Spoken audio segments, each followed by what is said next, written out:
Hello everyone, Harold Bennett here, and at 71 years old, I've learned a thing or two about life. Most of my life, I believed silence was the purest language of love. Growing up, we weren't big on talking about feelings. Instead, we showed our love through actions.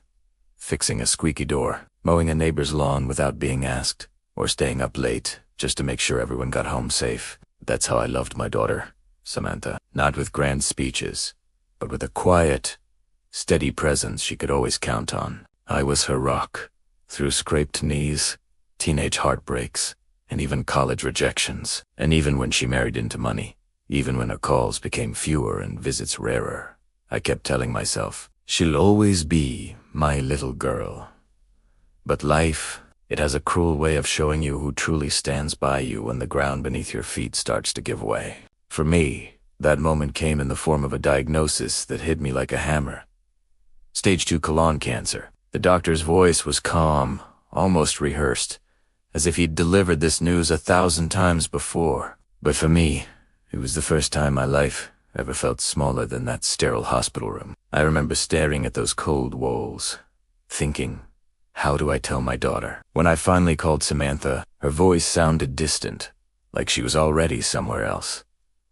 I told her about the biopsy, the upcoming appointments, the surgery that might save my life. There was a pause, long enough for my heart to start pounding, before she said, "Oh, Dad, that's awful, but I'll make sure I'm there for you."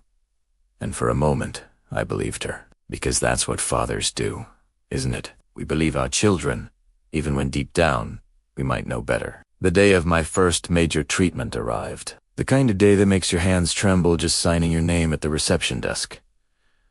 I sat by the window, waiting for Samantha to pick me up. She had promised the night before, said she'd cleared her whole morning.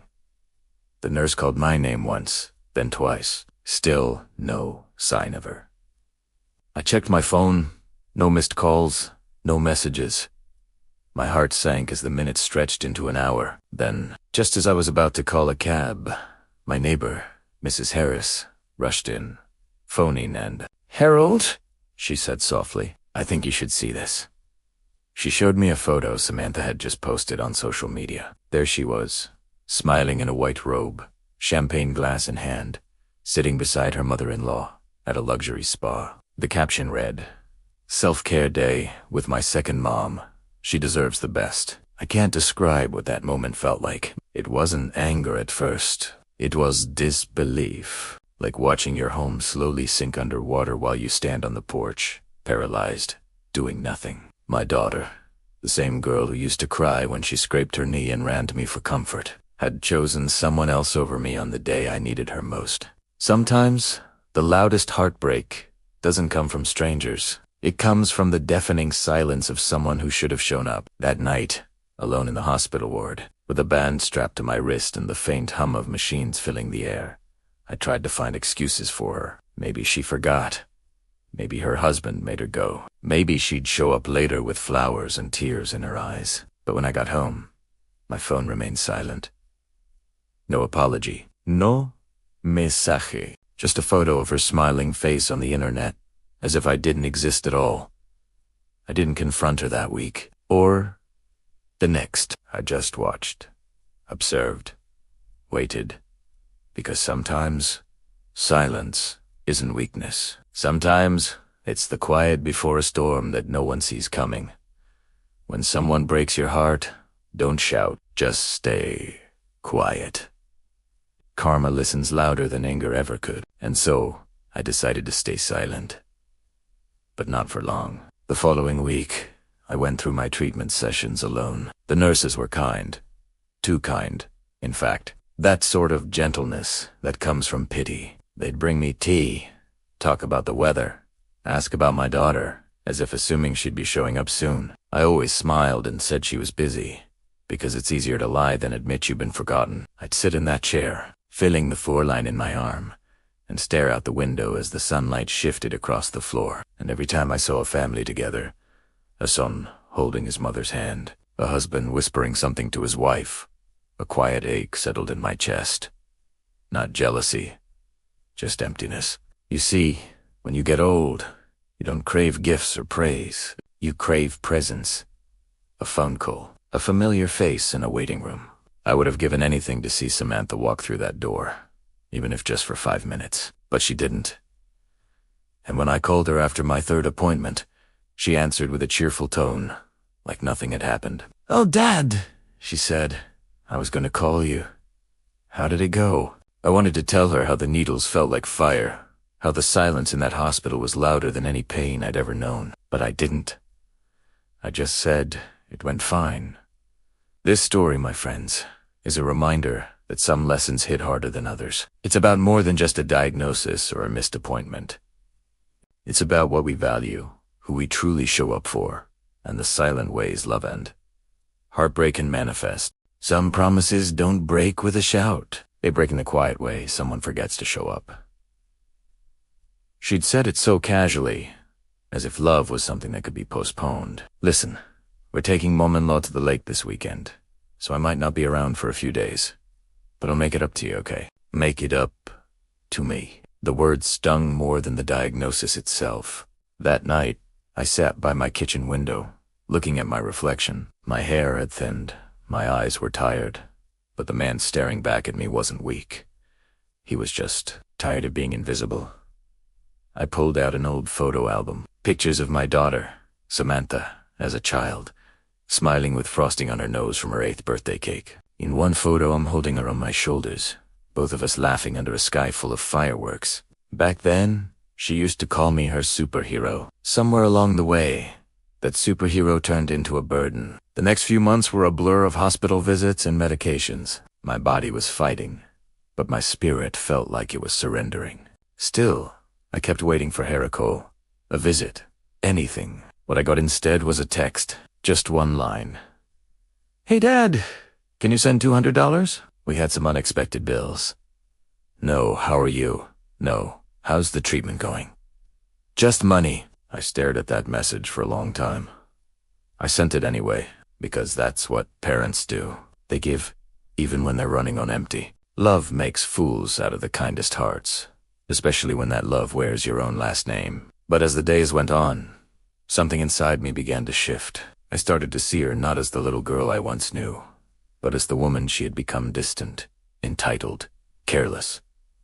It wasn't her marriage that changed her. It was the comfort of someone else's world. Her husband's family was wealthy, influential, and cold as marble. They hosted dinners where they talked about charity, but treated people like stepping stones. And Samantha had started to sound just like them. The breaking point came 2 months later. I had a crucial appointment scheduled, the one where the doctor would determine if the treatments were working. I called Samantha the night before, telling her I'd really like her to come. There was a long pause. Then she said, "Dad, it's just complicated." I already promised Mom-in-law I'd take her to a spa retreat tomorrow. It's been planned for weeks.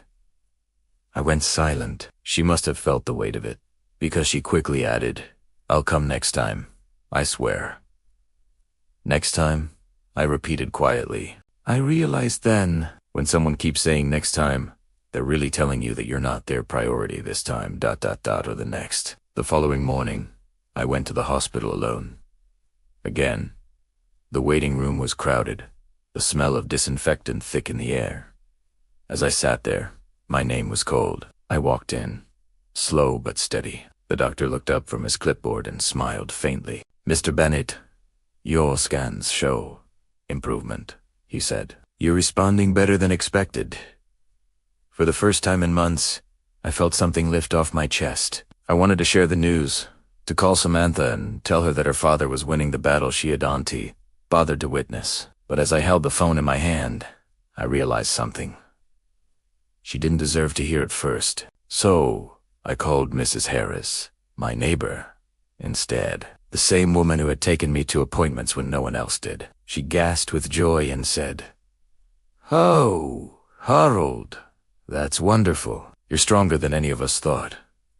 Her words warmed something inside me. It wasn't the same as hearing it from my daughter, but it was something. And sometimes, something is enough. That night, I sat on my porch with a blanket, watching the sunset. The world felt quiet again, that this time the silence didn't hurt. It felt calm, controlled. The months rolled on. My body might have been fighting a disease, but my mind was observing life in a way it never had before. I noticed how silence can expose a person's true character, how kindness can be mistaken for weakness, and how unbalanced love can slowly rot into guilt.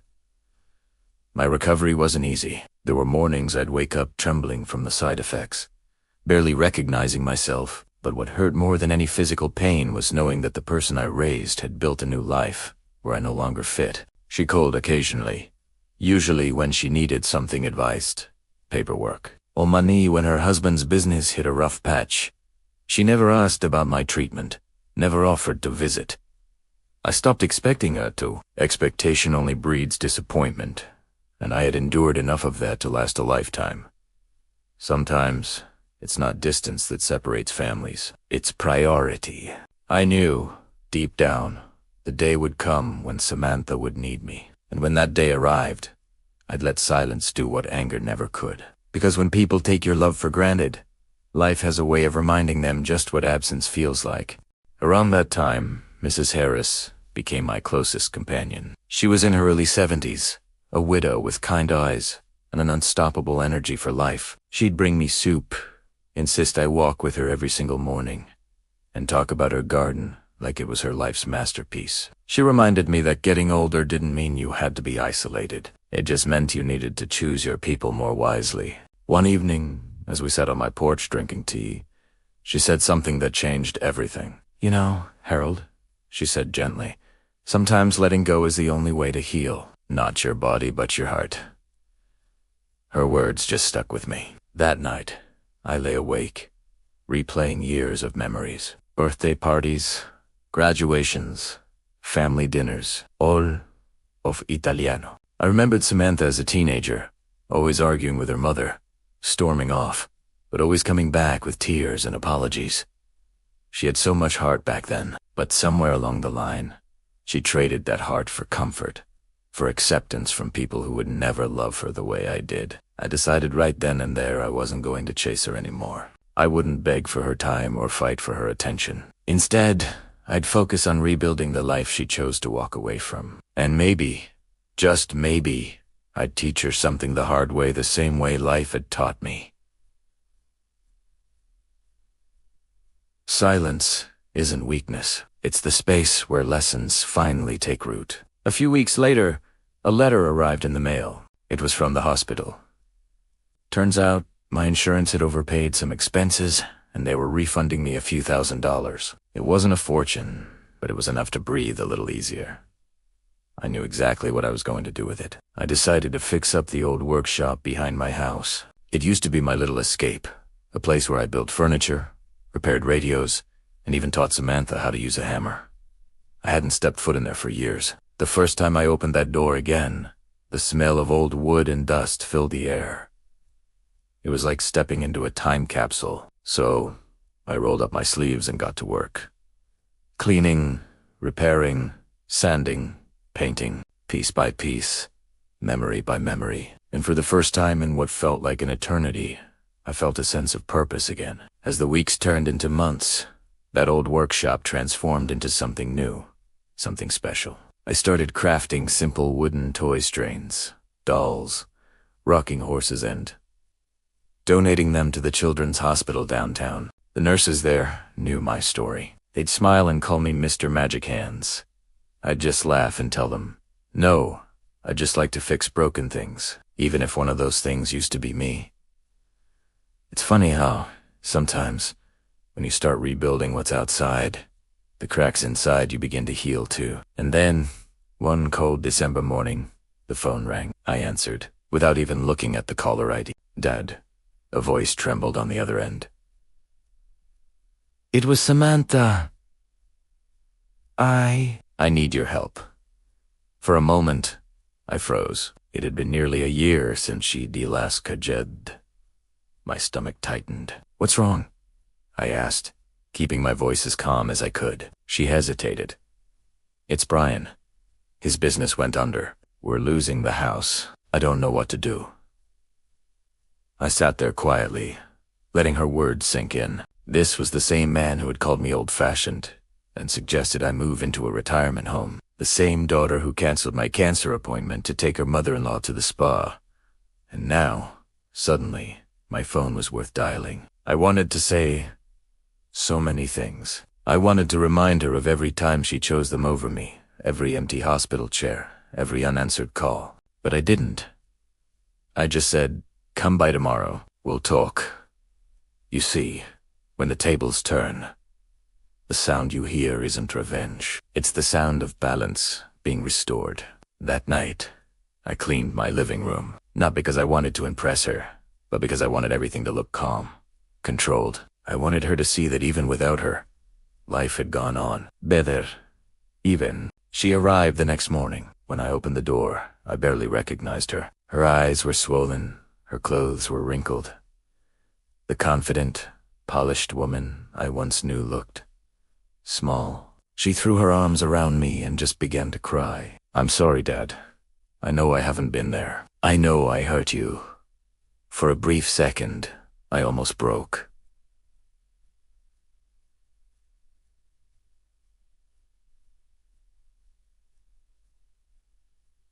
Almost.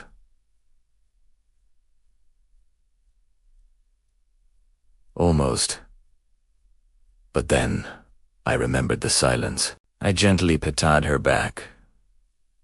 "It's all right, sweetheart. Sit down."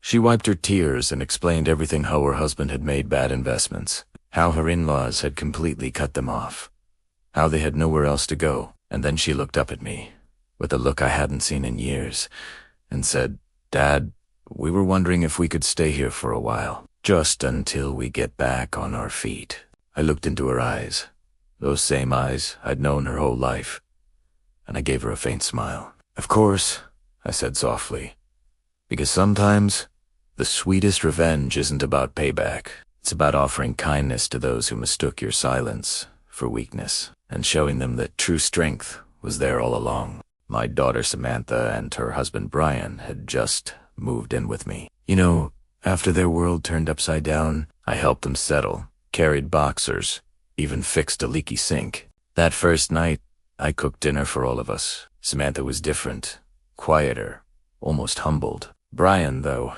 he couldn't look me in the eye. He didn't know how to talk to the man he once disrespected so openly. And honestly, I didn't mind. Some apologies. They don't need words. They just need time to simmer, like a good stew. But here's the kicker. Something they didn't know. I wasn't their safety net. Oh no. I was their Mia. And very soon they were going to see exactly what they had become.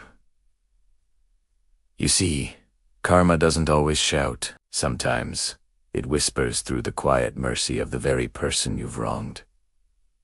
That first week was almost silent. Samantha tried to be helpful, doing dishes, sweeping the porch, but her eyes told a different story. She was deeply uncomfortable. The walls of this house, the ones that once echoed her childhood laughter, now carried the heavy weight of her regret. Every single photo frame, every faded memory on those walls, reminded her of the years she'd missed, the calls she'd ignored, the father she'd, well, abandoned. It was all laid bare. Brian, on the other hand, was a whirlwind of restlessness. I'd often catch him pacing the living room, always on the phone with banks, muttering about unfair markets and bad luck.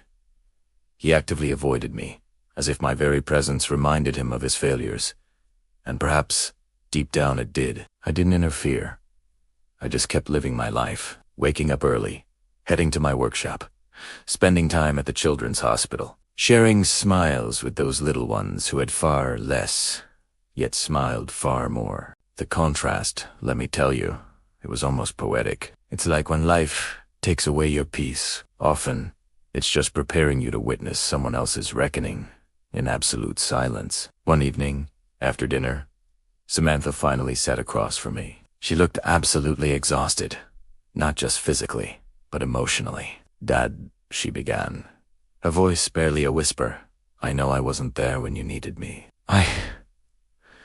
I don't know how to make that right." Her voice cracked right then, and for the first time in years, I saw that little girl, the one who used to cry over a broken toy or a scraped knee. The proud, distant woman I knew was gone. I looked at her, calmly, and said, Samantha, life always circles back. What you be, you eventually meet again. The real question is, are you ready to face it when it does? She nodded slowly, tears pooling in her eyes. It's true, isn't it? Karma doesn't punish, it educates, and its lessons, they arrive wrapped in your very own actions. A few days later, Brian approached me while I was fixing an old chair in the workshop. He stood awkwardly at the door, clearing his throat. "Sir," he muttered. I wanted to apologize. For things I said. I looked up from my work. "You mean?" I said. A slight pause. "When you called me a burden at that Christmas dinner 3 years ago." He froze. His face went pale. You remember that?" he stammered. "I remember everything," I replied quietly, setting my tools down. "Words, Brian, have weight. They stay with you long after they're spoken. But I'm not angry anymore. Life has already given you what you gave." He just lowered his head and left without another word. That night, as I lay in bed, I thought a lot about forgiveness. People often mistake forgiveness for forgetting, but it's really not. It's remembering, yes, but without letting it control you. It's looking at the wound and saying, "You don't hurt me anymore." Forgiveness isn't freedom for them. It's freedom for you. The weeks that followed revealed just how deep the cracks in their lives truly ran. Creditors started calling, day and night. Letters demanding payment piled up. The house they once owned, repossessed. Their cars were gone. Their savings wiped clean. But strangely enough, amidst their growing chaos, my home felt undeniably peaceful. I didn't gloat.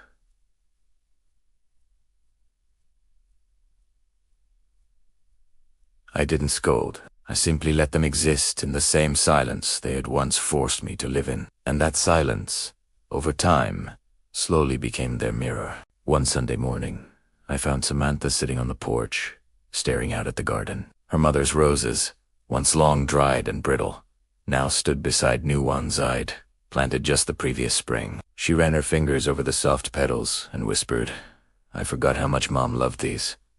I smiled faintly. "You didn't forget. Samantha, you just stopped remembering." She turned to me, guilt heavy in her eyes. I thought I was doing the right thing, building a new life, taking care of Brian's family. I didn't realize how much I was actually losing.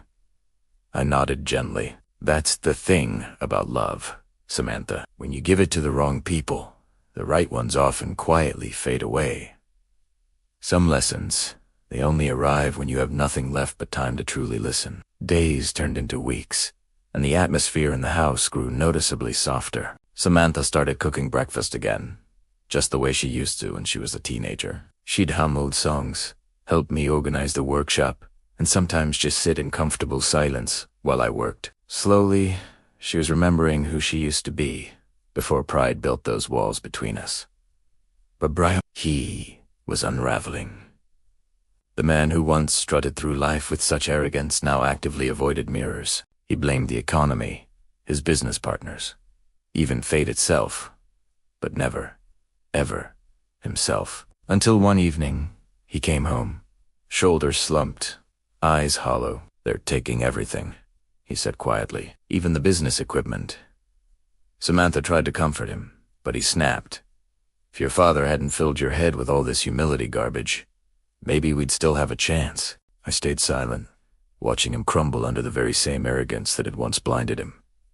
It wasn't satisfaction I felt. It was simply the inevitability of it all.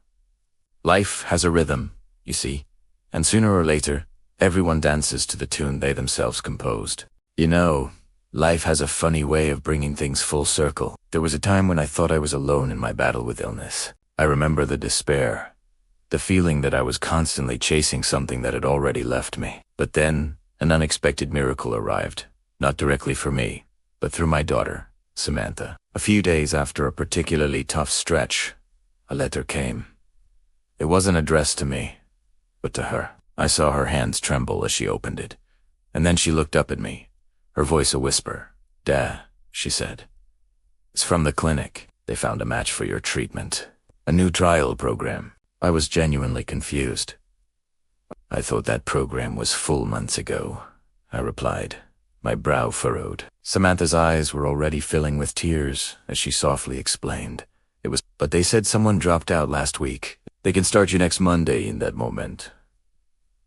I found myself smiling, and it wasn't just because of the potential treatment. It was because of what it represented. It was a powerful reminder that sometimes, when you stop desperately chasing what has left you, life often, in its own mysterious way, brings back what's truly meant to stay. It felt like a cosmic reset button, a chance I hadn't dared to hope for. The following Monday, Samantha insisted on driving me to the hospital. As we sat in the quiet waiting room, a moment happened that I'll never forget. She reached over, her hand gently covering mine, and whispered, "I won't let you go through this alone again." And for the first time in what felt like forever, I believed her. Truly believed her. It really hit me then. The best apologies aren't just spoken words. They're actions. They're lived experiences. They're a consistent presence when you need it most. The months that followed were a testament to that. They were filled with a quiet, gradual healing. My health, thankfully, began to improve, slowly but steadily. And Samantha, she stayed right by my side through every single checkup, every round of medication, every late-night worry I had. She was present, truly present. It was a level of engagement and care that I hadn't seen from her in years. It was like she had found a new purpose, a new way to connect. Meanwhile, Brian, my son-in-law, though still distant from me, started to carve out his own path. He found work at a local hardware store, trying to rebuild his pride, piece by piece.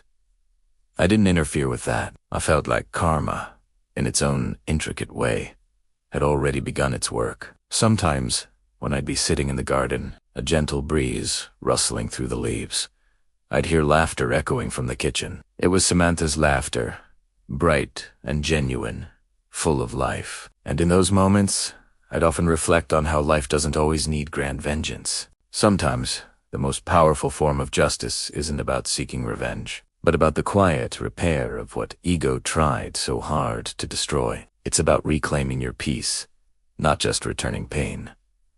It's a profound shift in perspective. A few weeks after Christmas, as the chill of winter deepened, the frost on the windows seemed to linger longer each morning, and I noticed, with a quiet resignation, that the air inside my house began to feel heavier. My strength was fading faster now, though I tried my best to hide it from Samantha. She would still fuss over me, making me warm bowls of soup and gently reminding me to take my medicine. I'd always smile and tell her I was fine, trying to reassure her. But deep down in the quiet corners of my heart, I knew my time was quietly, gracefully, winding down. There's a strange, almost peaceful acceptance that settles over you when you've said everything that needed to be said.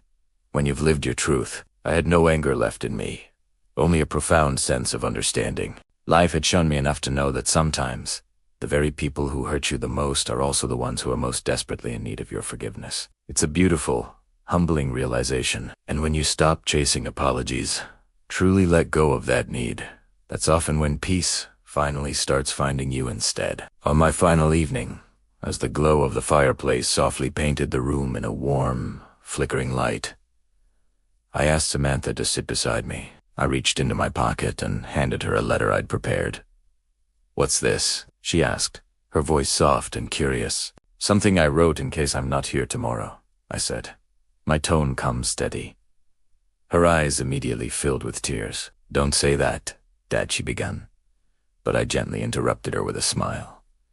"Sweetheart, it's just a letter. Every father should leave a few words behind. Promise me you'll read it when you're truly ready, not before."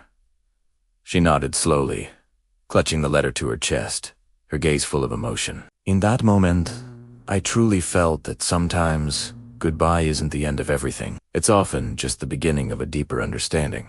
That night, for the first time in what felt like years, I slept peacefully. The physical pain was still there, a dull ache, but it felt distant, muted, as if it had already served its purpose and was receding into the background. When the morning light finally crept through the curtains, my favorite chair by the fireplace was empty. My heart had stopped, but I knew, with a quiet certainty, that my story wasn't done. It was simply taking a new form, continuing in the hearts and minds of those I loved. The funeral was quiet, simple, just as I had wanted it. Only a few close neighbors, the pastor and Samantha, with Brian standing quietly beside her. She wept openly, her hands trembling as she placed a single daisy on my coffin, the very same flower her mother used to wear in her hair. It was a small, tender gesture that spoke volumes. For weeks afterward, Samantha couldn't bring herself to read the letter. She kept it tucked away in the drawer beside her bed, almost as if she feared that opening it would make my absence too terribly real, too final. But one night, when the wind howled outside and the house felt unbearably still, she finally did. The letter began simply, in my familiar handwriting, "My dearest Samantha, if you're reading this, I've already gone to where your mother's laughter lives. Please, don't cry too much for me." My heart was full when I left. Her tears fell faster then, blurring the ink as she continued to read. "You once told me you thought independence meant walking alone. But my darling, true strength isn't solitude. It's humility. It's knowing when to lean on others, when to truly listen, and when to open your heart to love again." Then, her breath caught in her throat as she reached the next part, the words that would change everything. "There's something you should know about the house and everything in it. It no longer belongs to you or Brian. It belongs to the Children's Hospital in Greenville, the one that treats kids who can afford care. I wanted my last gift to heal someone who still has their whole life ahead of them." Samantha dropped the letter then, her sobs echoing through the quiet house. Brian stood frozen beside her, a look of profound guilt carving itself across his face. It was a painful truth, delivered with love. She picked the letter back up, her hands still shaking, and read the final lines. "Don't see this as punishment. See it as my way of freeing you from greed, from pride, from the heavy burden of forgetting what truly matters. Take what's left of your time and make it right. Start again, not for me, but for yourself." The next morning, Samantha went to the shed, moving aside my old, dusty tools. She found a small wooden box with her name engraved on the lid. Inside were a few keepsakes: her mother's locket, a seashell from a long-ago family beach trip, and a folded check for $5,000. Tucked with the check was a note. It read, "Enough to help someone who needs it. When you give it away, tell them it's from a man who once forgot what love looked like and finally remembered."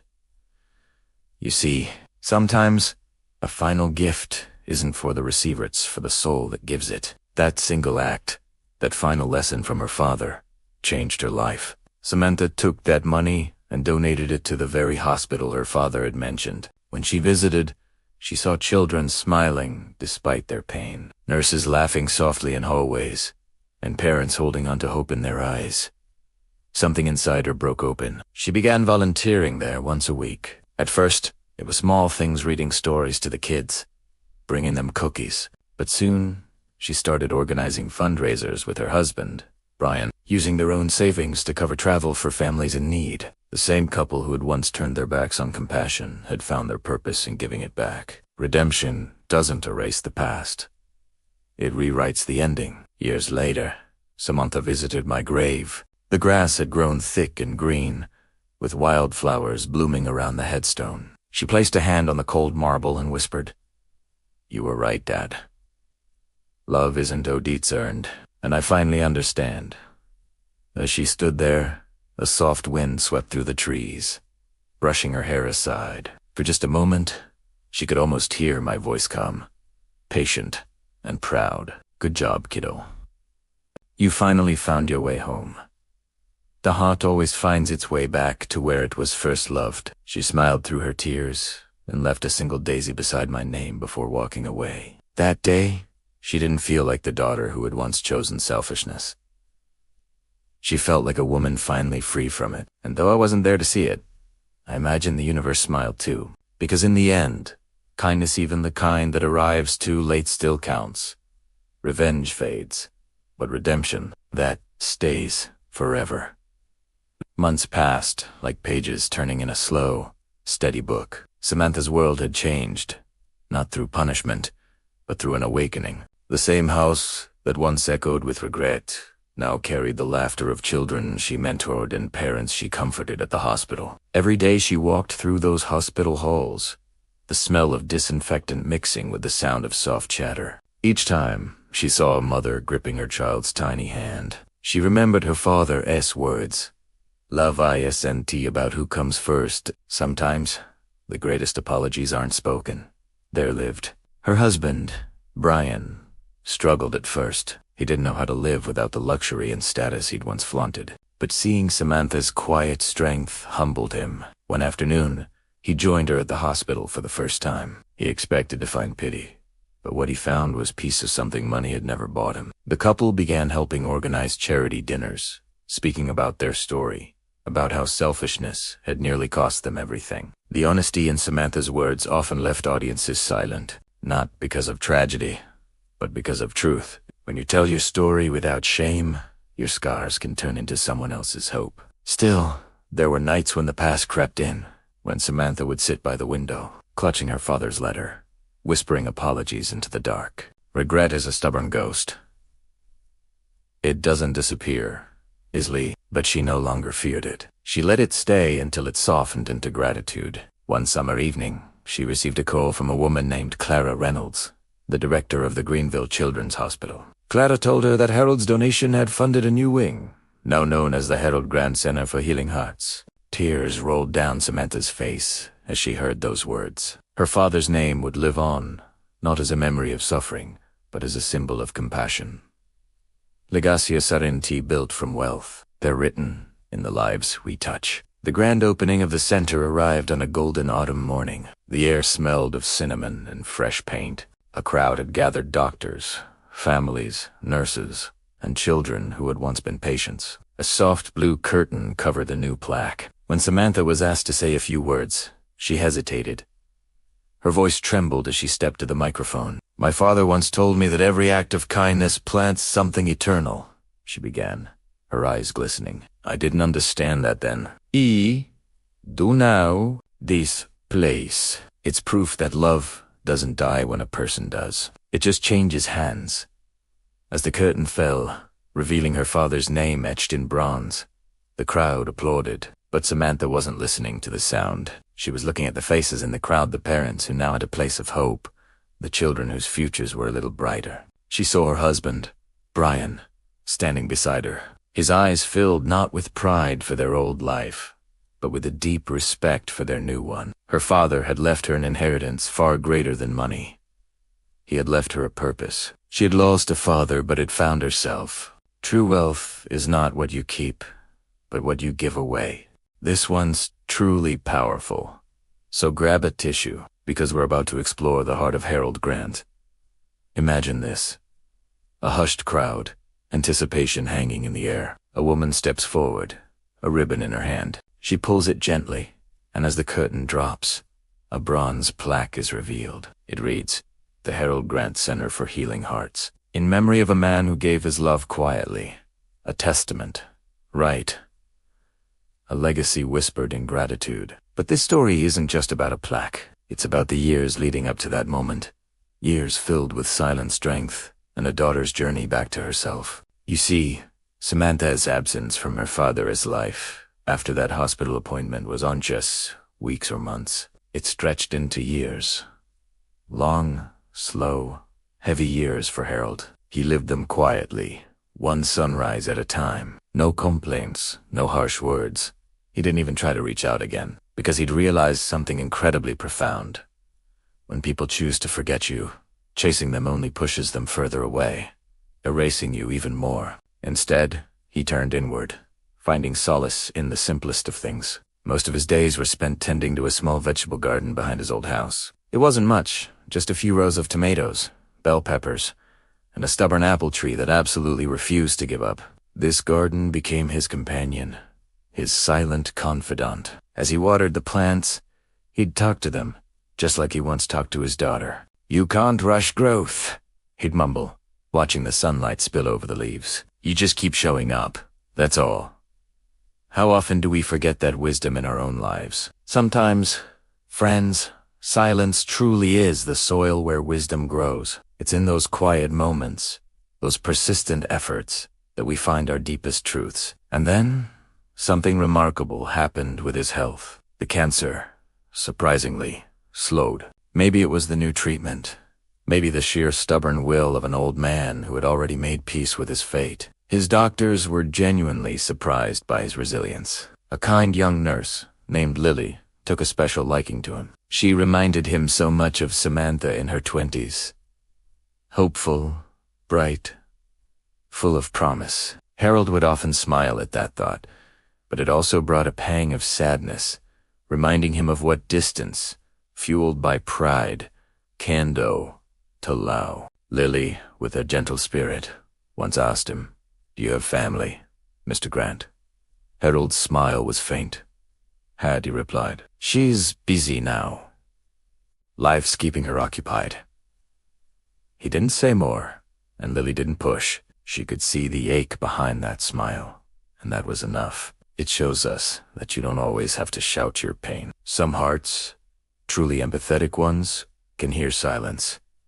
They can understand what's unsaid. Meanwhile, Samantha's life was taking an unexpected turn. Her husband's business, after a series of poor investments, began to crumble. The luxurious life she'd grown accustomed to, the spa trips, the fancy car, the exclusive social circle, slowly, painfully, disappeared. She found herself making excuses to friends, skipping events, and avoiding mirrors that reflected a woman she no longer recognized. But deep down, it wasn't the lost money that hurt the most. It was the haunting memory of her father, sitting alone, waiting for her that day. A memory she'd buried under a mountain of noise and comfort. Years had passed, but regret, unlike time, doesn't obey calendars. It returns when the world finally grows quiet.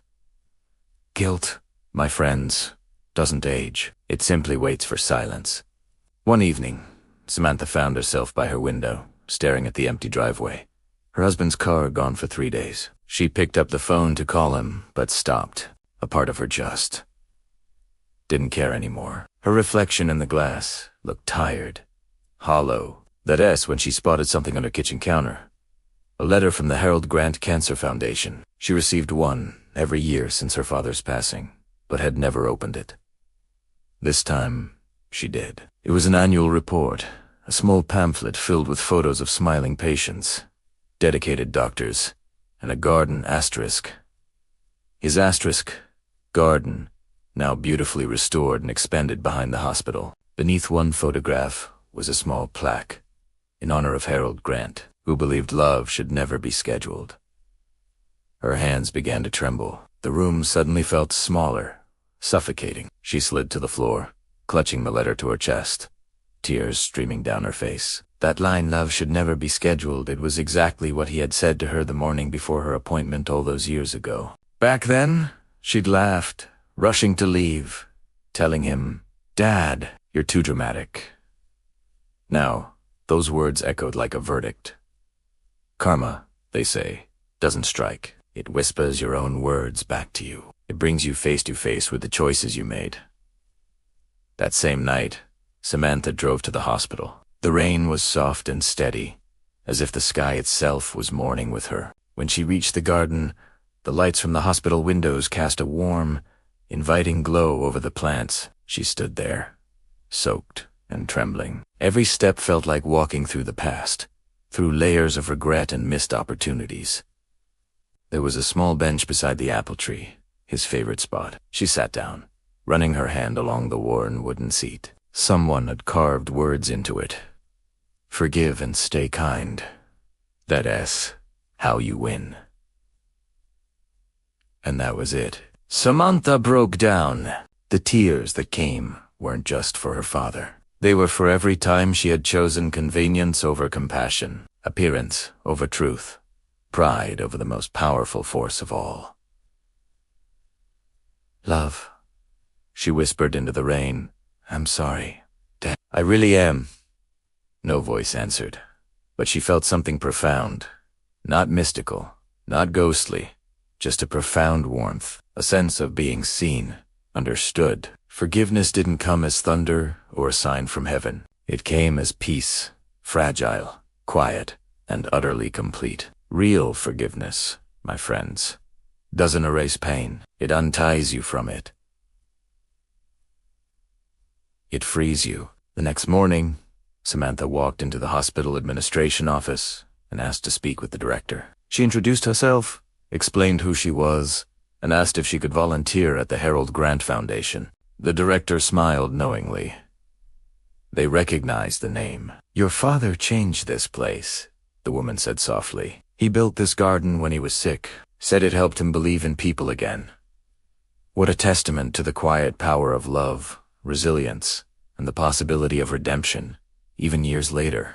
We meet Samantha, a woman who carried a heavy weight for years. She thought she'd disappointed her father, Harold, especially after she stopped visiting him at the hospital. The silence between them grew, and in her mind, it confirmed her biggest fear. He was upset, maybe even angry. This fear became a silent companion, shadowing her for a long, long time. But as we'll see, sometimes, what we perceive as silence can actually be the loudest expression of love. Life, in its mysterious way, often brings us full circle. Years later, Samantha found herself drawn back to that very hospital. She became a part of its family, giving back in ways she never imagined. And guess who became her closest friend there? None other than Lily, the same compassionate nurse who had cared for her father, Harold, during his final days. It's like the universe had a plan, knitting these threads back together with incredible precision. One beautiful afternoon, Lily took Samantha to the hospital garden, a place of peace and quiet reflection. And there, Lily shared something that would change Samantha's world forever. She said, "You know, he always talked about you, even when you stopped coming. He never said a bad word. He said you were finding your way, and that you'd come back when you were ready." Imagine hearing that. Samantha's knees nearly gave out. All those years of fearing his disappointment, all that silent burden, lifted in a single moment, she whispered. "He forgave me even before I asked." And Lily, with a gentle smile, confirmed, yes, that was his way. Wow. What a revelation. It reminds us that the strongest love doesn't keep score. It just keeps shining, quietly, persistently. It was a profound lesson in forgiveness, not just from her father, but for herself. That quiet affirmation was a turning point, a healing balm for a wound she hadn't even fully realized she carried. Fast forward years later, Samantha dedicated her life to that hospital, her compassion and service touching countless lives. By the time she retired, that small garden had blossomed, much like her own spirit, expanding into a full wing for cancer patients and their families. It was a place of comfort, hope, and healing, all stemming from a seed planted by her own journey. Every spring, the hospital held an annual event, a celebration of resilience and care. And the final, most prestigious award of the evening was always known as the Harold Grant Legacy Award. Can you believe it? Her father's name echoing through the halls, a testament to his quiet strength and enduring love. One year, the award was given to Samantha herself, recognizing decades of her unwavering compassion and dedicated service. As she stepped up to accept it, the room erupted in applause, a wave of appreciation washing over her. But Samantha barely heard it. Her eyes, filled with a gentle light, drifted to a photograph of her father displayed proudly at the back of the stage. A soft smile touched her lips, and she whispered under her breath, "You were right, Dad." Silence was enough. A moment of profound understanding, of beautiful closure. That very night, Samantha found herself drawn back to the garden. One last time, the wind rustled gently through the leaves, a soft lullaby. She sat on that familiar bench, the same one where Lily had shared those life-changing words. But this time there were no tears, only a serene smile. She closed her eyes, letting the peaceful night embrace her. She understood now. Her father's love had never truly left. It had simply been waiting for her to slow down enough to heal an oak, to truly feel it. Sometimes, the sweetest victory isn't payback. It's finding peace. Years passed, and the hospital continued to grow, a living, breathing testament to care and hope. Each spring, Samantha would sit in that tranquil garden, watching new patients arrive. Some came with fear etched on their faces, some with a flicker of hope in their eyes. All of them carried stories that reminded her of her own, the one she almost lost forever. She often found herself speaking to her father out loud now, a comforting habit, as if he were right there beside her, tending to the plants. "You always said life finds a way to teach us," she whispered one day, brushing soil from her hands. "I just wish I'd listened sooner." It's a powerful reflection, isn't it? The wisdom of hindsight, and the beauty of finally understanding. The sunlight filtered through the apple tree in the garden, the very same tree Harold had planted with trembling hands during his final months. Its roots were deep now, strong and unyielding, its branches heavy with delicious fruit. Nurses would pick apples from it for patients, affectionately calling it Harold's Tree of Hope. That name, Harold's Tree of Hope, always brought a gentle smile to Samantha's face, even through her tears. Some legacies, you see, don't need grand words or monuments. They bloom quietly, year after year, offering comfort and sustenance. Samantha lived with a profound peace, a rare tranquility that few ever truly find. It wasn't because her guilt had magically vanished, but because she finally understood her father's silence. He hadn't stayed quiet out of anger, out of disappointment. No, he had stayed quiet because love, true love, doesn't need to prove itself. His calmness wasn't a weakness. It was an incredible display of wisdom, a deep, abiding trust in her journey. And in that beautiful calmness, her own personal journey had found its voice. The irony wasn't lost on her either. The same daughter who once skipped her father's appointments now spent her life sitting beside strangers, holding their hands through challenging treatments, making sure they never felt alone. It wasn't punishment for past mistakes. It was purpose. It was the universe restoring balance, not with cruelty or shouting, but with the quiet, steady passage of time and the gentle revelation of truth.